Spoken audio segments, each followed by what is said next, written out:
कर्नाटक के नायब वज़ीर आला डीके शिव कुमार ने कहा कि उनकी राहुल गांधी से मुलाकात पर गैर ज़रूरी क़यास आराइयाँ की जा रही हैं। उन्होंने अपनी और वज़ीर आला सिद्धरमैया की राहुल गांधी से मुलाकात पर क़यादत में तब्दीली से मुताल्लिक़ क़यास आराइयों को गैर ज़रूरी करार दिया। उन्होंने कहा कि मुलाकात में होने वाली बातचीत को आवाम के सामने नहीं बताया जा सकता और मीडिया बिला वजह इस पर क़यास आराइयाँ कर रहा है। उन्होंने कहा कि पार्टी के अंदरूनी मामलात पर गैर ज़रूरी बहस से गुरेज किया जाना चाहिए। कल डीके शिव कुमार ने राहुल गांधी का रियासत में इस्तकबाल किया था। वो फ़ज़ाई रास्ते तमिलनाडु जाते हुए कर्नाटक में रुके थे। इसी बीच राहुल गांधी से मुलाकात के बाद डीके शिव कुमार की एक मुबहम सोशल मीडिया पोस्ट अगर कोशिश नाकाम भी हो जाए तो दुआ नाकाम नहीं होती ने सियासी हलकों में मजीद बहस को जन्म दिया है।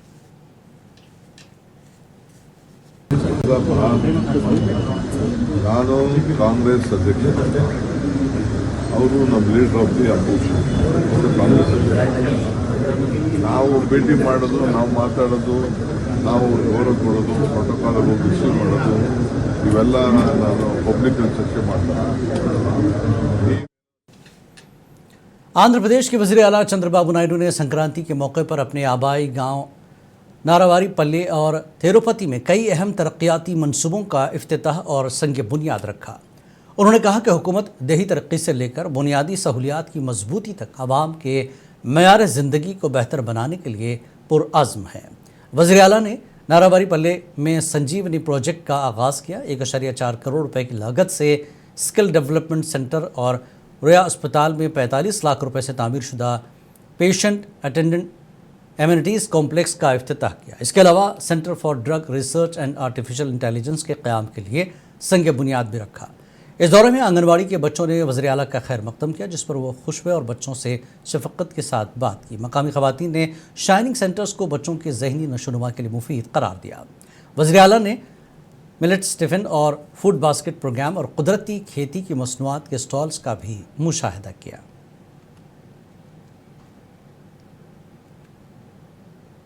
आंध्र प्रदेश के अनकापल्ली ज़िले से खबर है। पायाकाराव पेट असम्बली हल्के के नकापल्ली में होम मिनिस्टर वी अनीता के घर पर संक्रांति की तकरीब जोश व खरोश के साथ मनाई गई, जहां त्यौहार की रंग रौनक उरूज पर रही। अनीता की क़यादत में रिवायती रक़्स, ढोल ताशों का फ़नकारों ने मुजाहरा किया और केरला ड्रम्स की धुनों ने माहौल को मज़ीद जोशीला बना दिया। होम मिनिस्टर अनीता ने खुद केरला ड्रम्स बजाकर फ़नकारों और अवाम का हौसला बढ़ाया।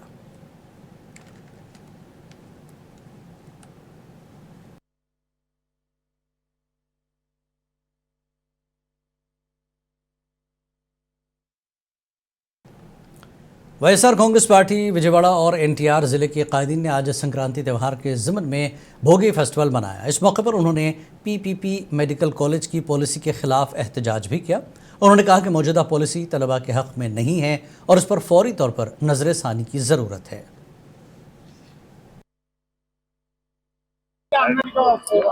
గవర్నమెంట్ మెడికల్ కాలేజీల వ్యతిరేకంగా ఏదైతే ప్రభుత్వం తీసుకున్న నిర్ణయం ఉందో ఆ జీవో కాపీని అన్ని కూడా ఈరోజు భోగి మంటల్లో వేసి ఇప్పటికైనా దేవుడు ఒక ఆశీస్సులతో చంద్రబాబు నాయుడు గారికి మంచి బుద్ధి ప్రసాదించాలని చెప్పని దేవుని కోరుకోవడం జరిగింది।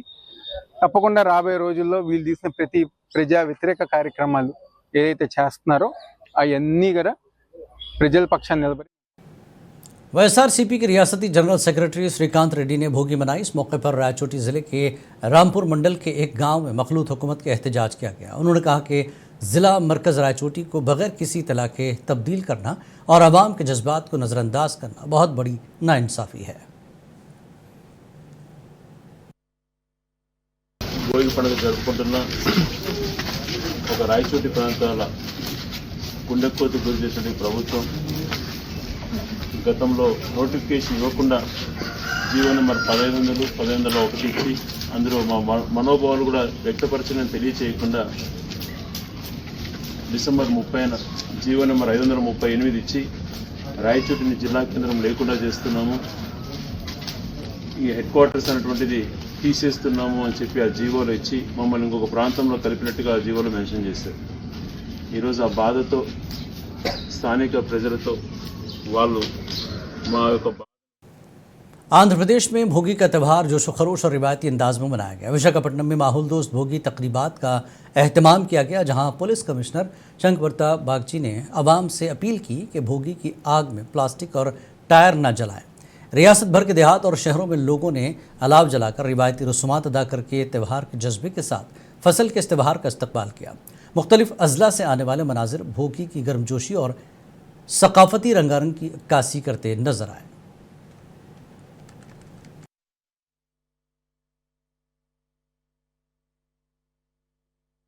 ప్రేక్షకులు అందరికీ భోగి మరియు సంక్రాంతి శుభాకాంక్షలు తెలియజేస్తూ ఈరోజు మనం విశాఖ నగరంలో సముద్ర తీరంలో భోగి సంబరాలు జరుపుకుంటున్నాం. కానీ మా 30 సంవత్సరాలు మేము తెలుగు రాష్ట్రాల్లో భోగి సంబరాలు జరుపుకున్నా కూడా ఇటువంటి భోగి సంబరాలు ఎప్పుడు చూడలేదు. కానీ విని ఎరగని ఈ సంబరాలు, ఎందుకంటే 1,01 ఆవు పిడకలతో ఈ భోగి మంటలు ఏర్పాటు చేయడం ఇది అందరికీ ఒక ఆదర్శంగా నిలిచిపోతుంది అని నేను అనుకుంటున్నా. ఈరోజు కాలుష్యం వల్ల పర్యావరణ ప్రతి చోట అది దెబ్బతింటుంది. ఎయిర్ క్వాలిటీ ఇండెక్స్ పెరిగిపోతూనే ఉన్నాయి. ఈ సందర్భంగా ఈ సంప్రదాయబద్ధంగా ఈ భోగి మంటలు ఏర్పాటు చేసి భోగి సంబరాలు జరుపుకోవడం। आंध्र प्रदेश के विजयवाड़ा शहर में शदीद कोहरे के बाद मामूलात ज़िंदगी मुतासर हुए। घना कोहरा कृष्णा बैरेज पर छा गया, जिससे हद निगाह में नुमाया कमी वाक़ हुई। शहर के अहम मकामात जैसे प्रकाशम बैरेज और कृष्णा दरिया के पूरे तास पर घनी धुंध की चादर देखी गई। त्यौहार के दिन ऐसी सूरत हाल पर शहर के मकीनों को मुश्किल उठानी पड़ी और इंतज़ामिया ने गाड़ी चलाने वालों को एहतियात बरतने की हिदायत दी।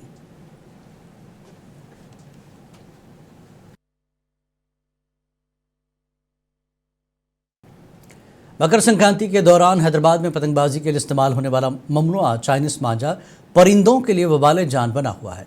शीशे की तह से लैस ये तेज धागा परिंदों के परों और जिस्म के दीगर हिस्सों को शदीद जख्मी कर रहा है, जिसके नतीजे में बड़ी तादाद में परिंदे मुतासर हो रहे हैं। एनजीओज खुसूसन एनिमल वॉरियर्स जख्मी परिंदों के बचाव और इलाज के लिए 24 घंटे काम कर रहे हैं। ताहम शदीद जख्मों और ज़्यादा खून बहने के बाद कई परिंदे बच नहीं पाते। एनजीओज का कहना है कि अवामी शऊर में इजाफा हुआ है और लोग अब जख्मी परिंदों की इतला फौरी तौर पर दे रहे हैं। साथ ही पुलिस और फायर डिपार्टमेंट और मुख्तलिफ महकमे भी चाइनीज़ मांझे के इस्तेमाल को रोकने के लिए इक़दाम कर रहे हैं।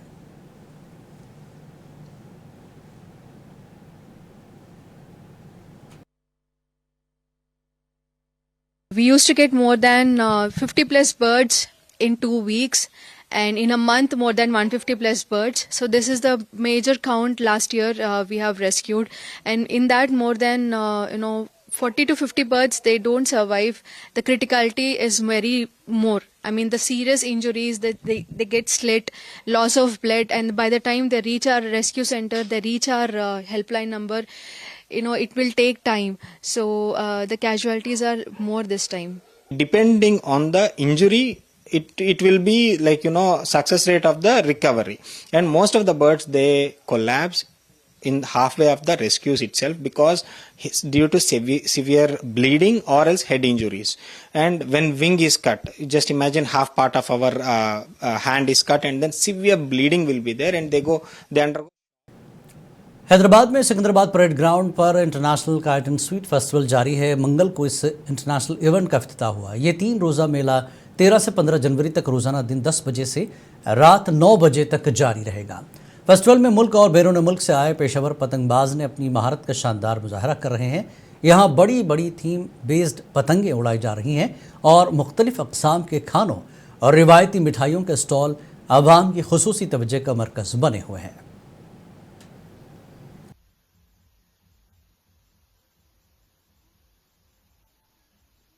Hello, my name is Stanislav. I come from Russia, from Moscow city. We come here for Hyderabad first time in our life and really enjoy being here. We come here with our traditional Russian kite, which is the name is Khokhloma, which is made in Russian traditional style. So this is a bird. So you can see the bird. And normally this style is combined only 3 colors: black, red and yellow, only 3 colors. from the team Awita, and I'm from France. We come to Hyderabad to fly our kite like this one, the giant whale. She's 35 meters long and nearly like a real one. Karnataka के बीदर जिले से अफसोसनाक खबर है। तालामड़गी पुल के करीब पतंग की डोर में फंसने के बाद एक मोटरसाइकिल सवार की मौत हो गई। महलूक शख्स की उम्र 48 बरस थी। महलूक बम्बोलागी से होमनाबाद जा रहा था। हादसे में जख्मी होने के बाद उसने अपनी बेटी को फ़ोन करके वाक़े की इत्तला दी, ताहम एम्बुलेंस के पहुंचने से पहले ही उसकी मौत हो गई। पुलिस ने मन्नाकेली पुलिस स्टेशन में केस दर्ज कर लिया है और वाक़े की तहक़ीक़ात जारी है।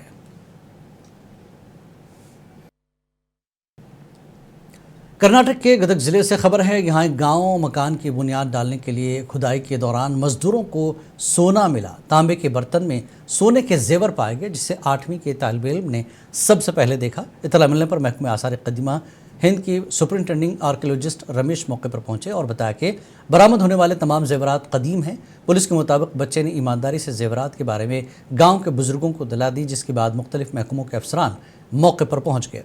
गदग जिला कलेक्टर CN श्रीधर ने बताया कि रियासती कानून के मुताबिक अगर 10 रुपये से ज़्यादा की रकम या कीमती अशिया मिलती है तो वो रियासती हुकूमत की मिल्कियत होती है। इसीलिए हुकूमत ने तकरीबन 470 ग्राम सोना अपने कब्जे में ले लिया है।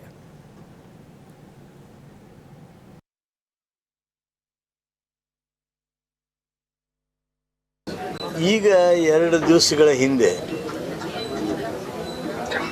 ಇಲ್ಲಿ ಮತ್ತೊಂದು ಬಹುದೊಡ್ಡ ಘಟನೆ ನಡೆದಿದೆ। ಸುಮಾರು 466 ಗ್ರಾಮ್ ಬಂಗಾರ ಹಾಗೂ 200ಕ್ಕೂ ಹೆಚ್ಚು ಗ್ರಾಮ್ ತಾಮ್ರ ಇದು ಒಟ್ಟು 630 ಗ್ರಾಮ್ ತಾಮ್ರ। ತಾರೀಕು ಜನವರಿಯಲ್ಲಿ ಏನು ಲಕ್ಕುಂಡಿ ಅಭಿವೃದ್ಧಿ ಪ್ರಾಧಿಕಾರ ಏನಿದೆ ಆ ವ್ಯಾಪ್ತಿಯೊಳಗೆ ರಿತ್ತಿ ಅನ್ನೋ ಫ್ಯಾಮಿಲಿಯವರು ಅವ್ರ ಮನೆ ಕಟ್ಟಕ್ಕೆ ಪಾಯ ಆಗಿತ್ತಾ ಇರಬೇಕಾದಾಗ ಅವ್ರ ಮಗ ಪಾಯ ಮುಚ್ಚೋ ಸಂದರ್ಭದಲ್ಲಿ ಏನೋ ಒಳಿತಾ ಇದೆ ಅಂತ ಹೇಳಿ ನೋಡಿ ಅದನ್ನ ಈಚೆ ತೆಗೆದಾಗ ಅದು ಚಿನ್ನದ ತಪ್ಪಲೆ ಒಳಗೆ ಒಂದಷ್ಟು ಚಿನ್ನ ಇದೆ ಅಂತ ಗೊತ್ತಾಗಿದ್ದನ್ನ ಇನ್ನ 8th ಸ್ಟ್ಯಾಂಡರ್ಡ್ ಹುಡುಗ ಪ್ರಜ್ವಲ್ ಅಂತ ಅವನು ಗೊತ್ತಾದಾಗ ಅವನು ಅವ್ರ ಅಜ್ಜಿಗೆ ಅವ್ರ ಅಮ್ಮಂಗೆ ಮತ್ತೆ ಅಕ್ಕಪಕ್ಕದಲ್ಲಿದ್ದವರಿಗೆಲ್ಲ ಹೇಳಿ